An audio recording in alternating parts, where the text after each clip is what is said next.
നമസ്കാരം.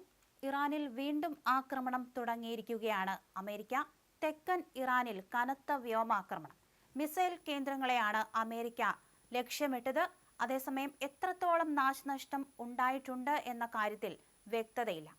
തന്ത്രപ്രധാനമായ ഹോർമോസ് കടലിടുക്കിന് സമീപമുള്ള പ്രധാന തുറമുഖ നഗരമായ ബന്ദർ അബ്ബാസിലും സമീപ പ്രദേശങ്ങളിലും ചില സ്ഥലങ്ങളിൽ സ്ഫോടന ശബ്ദം കേട്ടതായി ഇറാനിലെ മാധ്യമങ്ങൾ ഇന്നലെ രാത്രിയിൽ റിപ്പോർട്ട് ചെയ്തിരുന്നു.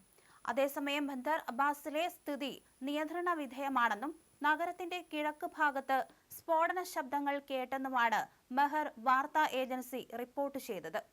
ഒമാൻ ഉൾക്കടലിനോടും ഹോർമോസ് കടലിടുക്കിനോടും ചേർന്നുള്ള തീരദേശ നഗരങ്ങളായ സിറിക്, ജാസ്ക് എന്നിവിടങ്ങളിൽ സമാനമായ സ്ഫോടന ശബ്ദങ്ങൾ റിപ്പോർട്ട് ചെയ്തതായി IRGC അനുബന്ധ ഔട്ട്ലെറ്റ് അറിയിച്ചിട്ടുണ്ട്.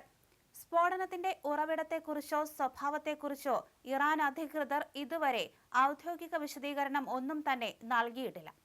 അതേസമയം സമാധാന ചർച്ചകളിൽ പുരോഗതിയുണ്ടെങ്കിലും US-ഉമായി ഉടനടി കരാറിലെത്തില്ലെന്ന് വ്യക്തമാക്കി കഴിഞ്ഞ ദിവസം ഇറാൻ വിദേശ വക്താവ് ഇസ്മായിൽ ഖബായി രംഗത്ത് വന്നിരുന്നു. സമാധാന ചർച്ചകൾ ഇസ്രായേൽ അട്ടിമറിച്ചതിന് പിന്നാലെയായിരുന്നു ഇറാന്റെ പ്രതികരണമെന്നാണ് അവർ പറഞ്ഞിരിക്കുന്നത്.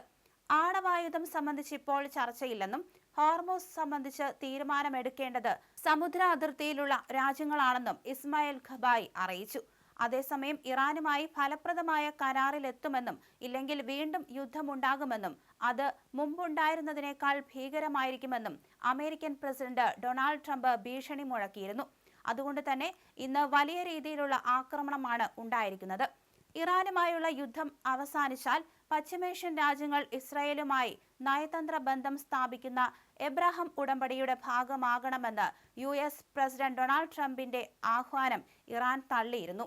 യുദ്ധം അവസാനിച്ചാൽ എബ്രഹാം ഉടമ്പടിയിലേക്ക് ഇറാനെ കൂടി കൊണ്ടുവരുമെന്നും തിങ്കളാഴ്ച സമൂഹ മാധ്യമമായ ട്രൂത്ത് സോഷ്യലിൽ ട്രംപ് അവകാശപ്പെട്ടിരുന്നു. സൗദി, തുർക്കിയ, UAE, ഖത്തർ തുടങ്ങിയ മേഖലകളിലെ വിവിധ രാഷ്ട്രത്തലവന്മാരുമായി താൻ സംസാരിച്ചെന്നും ഉടമ്പടിയുടെ ഭാഗമാകാൻ അവർ തയ്യാറാണെന്നും ട്രംപ് അവകാശപ്പെട്ടു. ട്രംപ് പ്രസിഡന്റായിരുന്ന 2020-ലാണ് എബ്രഹാം ഉടമ്പടി നിലവിൽ വന്നത്. ഫലസ്തീൻ പ്രശ്നം പരിഹരിക്കപ്പെടാതെ ഇസ്രായേലുമായി ബന്ധം സ്ഥാപിക്കില്ലെന്നായിരുന്നു ഭൂരിഭാഗം അറബ് രാജ്യങ്ങളുടെയും നിലപാട്. 2020-ലാണ് ട്രംപ് എബ്രഹാം ഉടമ്പടി കൊണ്ടുവന്നത്.